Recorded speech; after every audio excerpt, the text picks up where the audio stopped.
안녕하세요. 연가시는 숙주에 기생하며 조종을 하죠. 하지만 영양분을 제공하고 조종을 당하는 숙주는 그 사실을 알지 못합니다. 그만큼 교묘하기 때문입니다. 언론을 조심해야 하는 이유가 여기에 있습니다.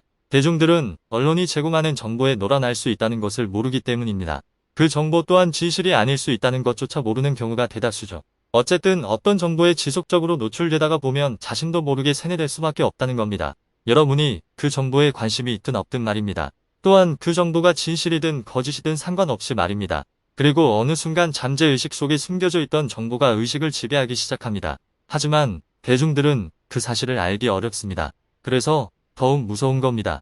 나의 정신을 지배할 수 있기 때문입니다. 이게 수많은 기업들이 거금을 들여 광고를 하는 이유이기도 하죠. 따라서 의식은 필연적으로 자신이 받아들인 정보에 반응을 할 수밖에 없습니다. 이게 작년 고점의 주식, 아파트, 암호화폐에 물리거나 털린 이유입니다. 대부분이 자의로 투자했다고 생각하겠지만 실상은 가스라이팅 펌프질에 놀아난 거죠. 자본주의 사회에서 공짜가 없다는 것을 아셔야 합니다. 다 여러분의 피 같은 돈을 빨아먹으려는 수작질만 있을 뿐입니다. 자각하고 깨닫지 못한다면 앞으로도 계속 이용당할 수밖에 없습니다. 심리치료에서 내담자의 증상을 치료하는 첫 번째 관문은 무의식 속에 숨겨진 원인을 자각하고 깨닫는 것입니다. 반추하고 고뇌하며 앞으로 나아가야 합니다. 그 웃기지도 않는 주식 매매 비법만 달달 외운다고 될 게 아니라는 겁니다. 작년 고점에 왜 다들 물리거나 털렸는지 생각해보세요. 확신이 들어서죠. 안전해 보이고 돈이 될 것 같고 더 오를 것 같은 확신 때문이 아닌가요? 그렇기 때문에 다들 그 고점에 매수한 거 아닌가요? 주식 투자는 확신이 생기면 고점이 얼마 남지 않았을 확률이 높습니다. 그렇게 세력들이 확신이 생기도록 작업을 한 겁니다.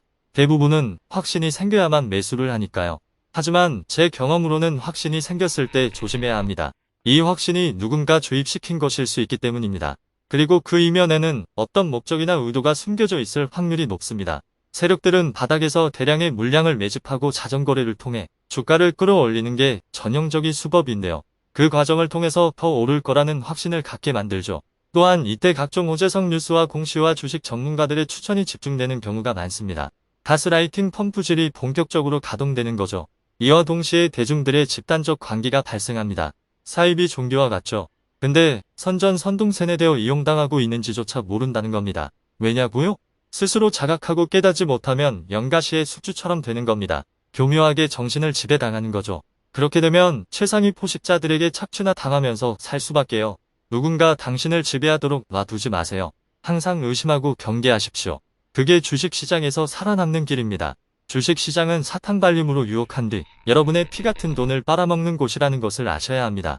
주식시장은 거대한 사기판이기 때문입니다. 각종 전문 용어로 뭔가 그럴듯하게 포장해서 당위성을 주입시키고 투자를 유도한 다음에 갈취를 하는 겁니다.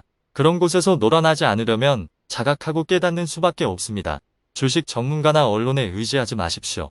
양의 무리에 합류하게 될 확률만 높아질 뿐입니다. 외로운 늑대가 되어 스스로 사냥하는 법을 익혀야 합니다. 주식 투자는 두렵고 외로운 길입니다. 수도승의 고행과 같습니다. 자각하고 깨달아서 스스로 등불이 되어 그것을 의지하며 나아가야 합니다. 그렇지 못하면 이리저리 휘둘리게 될 가능성이 큽니다. 선전, 선동, 세뇌에 놀아나게 되는 겁니다. 결국 연가시의 숙주처럼 조종을 당할 수밖에 없습니다. 그러 작년처럼 고점에 물리거나 털리는 거죠.